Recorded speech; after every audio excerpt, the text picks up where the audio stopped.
Hello बच्चों, good morning. आज हम ज्ञान एवं पाठ्यक्रम में ज्ञान प्राप्त करने की विधियों के बारे में अध्ययन करेंगे। जो ज्ञान प्राप्त करने की जो विधियां हैं वो भी उसी प्रकार से हैं जैसे आपने पीछे पढ़ा था कि ज्ञान के विभिन्न प्रकार का ज्ञान, या फिर ये बोले कि ज्ञान प्राप्त करने के स्रोत। तो ये जो अपनी विधियां हैं ये ज्ञान प्राप्त के स्रोत में भी आती हैं, जैसे अंतःप्रज्ञात्मक ज्ञान है, आप्तवचनात्मक, वैज्ञानिक ज्ञान, तार्किक ज्ञान। ये ज्ञान के प्रकारों में भी हैं और ये ज्ञान की विधियां भी है, किस तरह से इन विधियों के माध्यम से हम ज्ञान प्राप्त करते हैं। आज हम ज्ञान की इन विधियों के बारे में अध्ययन करेंगे। सबसे पहले जो ज्ञान प्राप्त करने की विधियां आती हैं उनमें सबसे पहले आएगा अपना इंद्रियानुभव ज्ञान। जो अपना इंद्रियानुभव ज्ञान है वो हम किस विधियों के द्वारा प्राप्त करते हैं भाई। जैसे इंद्रियानुभव जो अपनी 5 ज्ञान इंद्रियां है उनके माध्यम से हम ज्ञान प्राप्त करते हैं। तो उसमें भाई किसी चीज को सुनना, अनुभव करना, तो ये सारी बातें जो है उन्हीं विधियों के माध्यम से ये 5 ज्ञान इंद्रियां हमें ज्ञान प्रदान करती हैं। सबसे पहले है अपना इंद्रियानुभव ज्ञान। जैसे इसके अंतर्गत आती हैं 4 विधियां। पहला है अवलोकन विधि, दूसरी है करके सीखना, और तीसरे नंबर पे है अनुभव से सीखना, और चौथे नंबर पे है दृश्य श्रव्य सामग्री। यानी कि इन चारों विधियां जो है ये हमारे इंद्रियानुभव ज्ञान को ज्ञान प्रदान करने में हमारा सहयोग कर रही हैं, जिसमें हम 5 ज्ञान इंद्रियों को सक्रिय रूप से लेकर ज्ञान प्राप्त करते हैं। दूसरी प्रकार की जो विधियां आती हैं वो आती तर्क बुद्धि। आप सभी जानते हो कि जब हम किसी चीज के बारे में ज्ञान प्राप्त करते हैं तो हम अपनी बुद्धि का प्रयोग करते हैं, और बुद्धि का प्रयोग करेंगे तो वहां पर हमारे मन में तर्क वितर्क आएगा। और इस प्रकार की जो ज्ञान होता है उसको तार्किक ज्ञान कहते हैं। तो ये तर्क बुद्धि जो ज्ञान है उसमें 2 प्रकार की विधियों का हम प्रयोग करते हैं। सबसे पहले है आगमन विधि और दूसरी है निगमन विधि। ठीक है, तो तार्किक ज्ञान को प्राप्त करने के लिए हमें इन दोनों विधियों का प्रयोग करना पड़ता है। नेक्स्ट है अंतःप्रज्ञात्मक विधि या फिर अंतःप्रज्ञात्मक ज्ञान। या आपने पीछे मैंने बताया था अंतःप्रज्ञात्मक ज्ञान क्या होता है। इससे नेक्स्ट है आप्तवचनात्मक जो ज्ञान होता है वो आप्तवचन विधि के माध्यम से प्राप्त होता है।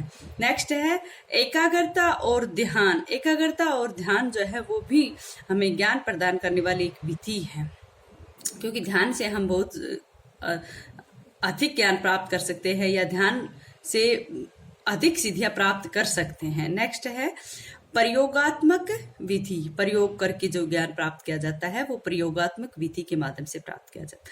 नेक्स्ट है समस्या समाधान विधि। जब कोई समस्या आ जाती है तो उसको समाधान के लिए हम अपना दिमाग दौड़ाने लगते हैं और उस समस्या का सॉल्यूशन करते हैं। तो इस प्रकार से वो विधि समस्या समाधान विधि के अंतर्गत आती है। अब हम डिस्क्रिप्टिव रूप से इस ज्ञान के बारे में, इन विधियों के बारे में पढ़ेंगे। सबसे पहले आती है इंद्रियानुभव ज्ञान की विधियां। पहला प्रथम जो अपनी विधि आती है वो किसके अंतर्गत आती है? इंद्रियानुभव ज्ञान। मैंने बताया आपको कि हम अपनी 5 ज्ञान इंद्रियों के माध्यम से जो ज्ञान प्राप्त करते हैं वो इंद्रियानुभव ज्ञान की विधियों के अंतर्गत आती है। तो इसमें सबसे पहले अवलोकन विधि।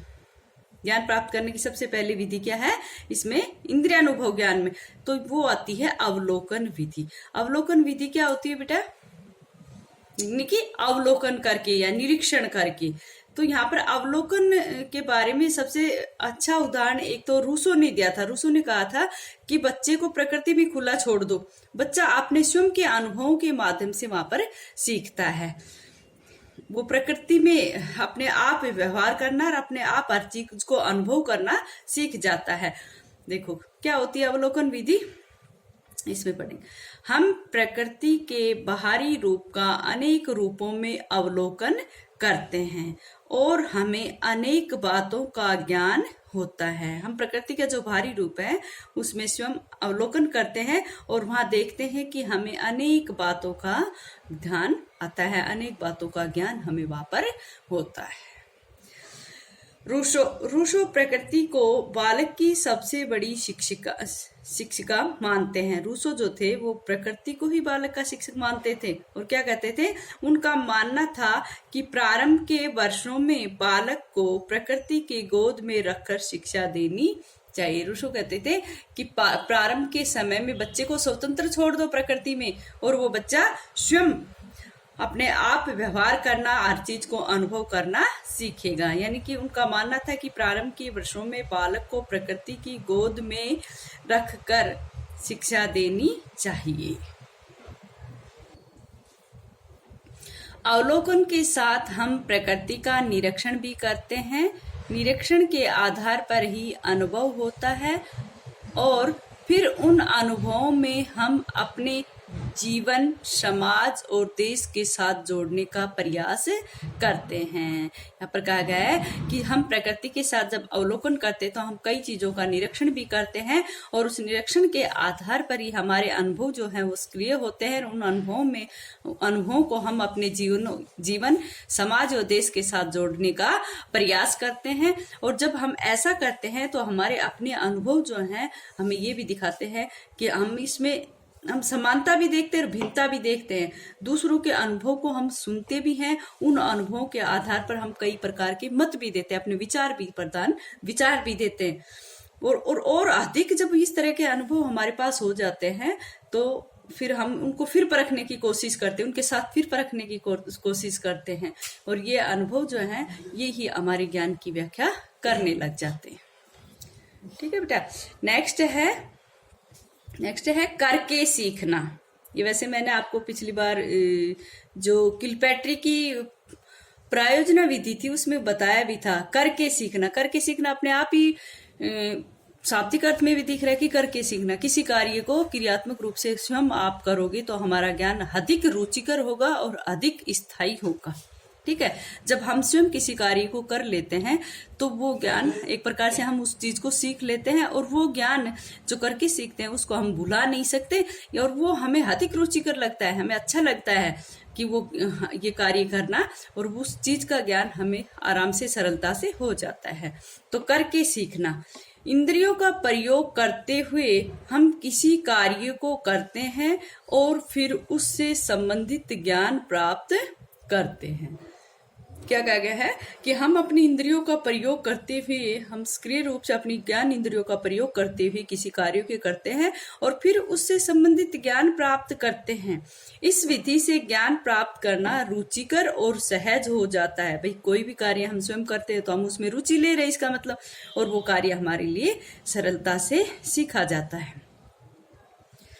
इस विधि से हम स्वयं प्रयास करके ज्ञान प्राप्त करते हैं और उससे हमारा आत्मविश्वास भी बढ़ता है, कॉन्फिडेंस आता है अपने अंदर कि हमने ये कार्य स्वयं किया। तब जब तुम कोई कार्य करते हो, कभी आपने खाना बना के देखा, रोज मम्मी का बनाया हुआ खाना खाते हो, लेकिन एक दिन आपने स्वयं किया तो आपके अंदर आत्मविश्वास आया कि रोटी इस तरह से बनाई जाती है। ठीक है। नेक्स्ट है अनुभव से सीखना। अनुभव से सीखना बिल्कुल इसकी तरह ही है। अनुभव कब होगा? जब हम उस कार्य को करेंगे, यानी करके सीख रहे हैं तो वहां पर हम सक्रिय रूप से हमारे किसी कार्य को कर रहे हैं तो वहां पर हमारे अंदर अनुभव भी आते हैं। अनुभव से सीखना, करके सीखने की तरह ही व्यक्ति स्वयं अनुभव करके ज्ञान प्राप्त करता है। मैंने बताया ना बेटा, अनुभव करके सीखना यानी कि करके सीखने की तरह ही है। अनुभव कब होगा? जब हम उस कार्य को करेंगे। तो जो कार्य करने की जो क्रियात्मक शिक्षा है वो हमें करके सीखने से आती है। जैसे हम दूसरों को किसी कार्यों को करते हुए वह देखकर पूरी तरह उस कार्य को नहीं कर सकते। जैसे हम दूसरों को कार्य करते हुए देखते हैं, रोज हम मम्मी को खाना बनाते हुए देखते हैं, लेकिन उस देखने मात्र से हमें खाना बनाना नहीं आता है, लेकिन एक दिन जब आपने उस कार्य को सब स्वयं किया, एक दिन आपने स्वयं रोटी बेली और बनाई, उसको पकाई, तो वो अनुभव आपको आ गया कि रोटी कैसे बनती है। मनुष्य को उसके स्वयं के अनुभव खोजी बनाते हैं। स्वयं के अनुभव जो है खोजी बनाते हैं कि भाई ये कार्य किस तरह से होता है, इस तरह से होती है, आज मम्मी ने इस कार्य को ऐसे किया, मैं कैसे करूं। तो ये जो अनुभव है वो उसको खोजी बनाते हैं। इसलिए कहा भी गया है कि मनुष्य के उसके स्वयं के अनुभव खोजी बनाते हैं। ठीक है, ये अनुभव से सीखने की विधि है। नेक्स्ट है दृश्य श्रव्य सामग्री। दृश्य श्रव्य सामग्री क्या होती है? दृश्य देखना, श्रव्य मनी सुनना, यानी कि वो सामग्री हमारी शिक्षण विधि के अंतर्गत आती है जिसको हम देखकर या फिर सुनकर दोनों तरह से ही ज्ञान प्राप्त कर लेते हैं। और इस तरह से प्राप्त किया हुआ ज्ञान भी ये कहते हैं कि ये अनुभव भी बड़ी सरलता से इसमें ज्ञान प्राप्त हो जाता है। और जो बच्चा होता है, कोई भी बालक है, वो जब इस तरह से ज्ञान प्राप्त करता है तो उसकी अधिक से अधिक इंद्रियां जो है, उसकी सारी ज्ञान इंद्रियां, जैसे कि भाई देख रहा है तो आंखें और सुन रहा है तो कान, इस तरह की जो सारी ज्ञान इंद्रियां हैं वो सक्रिय रूप से काम करती हैं और बालक सहज रूप से ही ज्ञान प्राप्त कर लेता है। तो दृश्य श्रव्य सामग्री, दृश्य श्रव्य सामग्री अपने आप में ज्ञान प्राप्ति की विधि नहीं है। भाई ये एक प्रकार की ज्ञान प्राप्ति की विधि नहीं है। देखो बेटा क्या लिख रखा है, दृश्य श्रव्य सामग्री अपने आप में ज्ञान प्राप्ति की विधि नहीं है, लेकिन ज्ञान प्राप्ति की विधियों के लिए यह सामग्री बहुत उपयोगी है।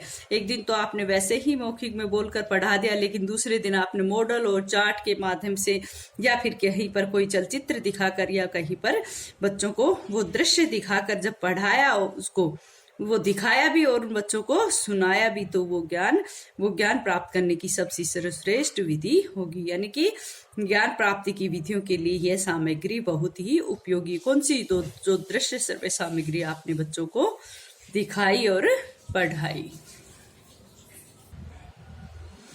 इस सामग्री का प्रयोग करके बालक की एक से अधिक इंद्रियों को सक्रिय करके ज्ञान सहज ढंग से दिया जा सकता है। कहते हैं कि इस सामग्री का प्रयोग करके बालक की एक से अधिक इंद्रियों को सक्रिय करके ज्ञान सहज ढंग से दिया जा सकता है। मैंने बताया बेटा, दृश्य श्रव्य सामग्री जो है वो अपने आप में कोई ज्ञान प्रदान करने की कोई विधि नहीं है, लेकिन फिर भी कोई वैज्ञानिक की जो ये देन है कि भाई ये जो इसमें जो सामग्री का प्रयोग किया जाता है उसमें एक बालक जो है वो अपनी सभी इंद्रियों को सक्रिय करके ज्ञान प्राप्त करता है। इसलिए दृश्य श्रव्य सामग्री को यहाँ पर शिक्षण की विधियों के अंतर्गत लिया गया है, क्योंकि इसमें ये जो इससे जो ज्ञान प्राप्त किया जाता है वो बहुत ही उपयोगी होता है और बच्चा सहज ढंग से सीख लेता है।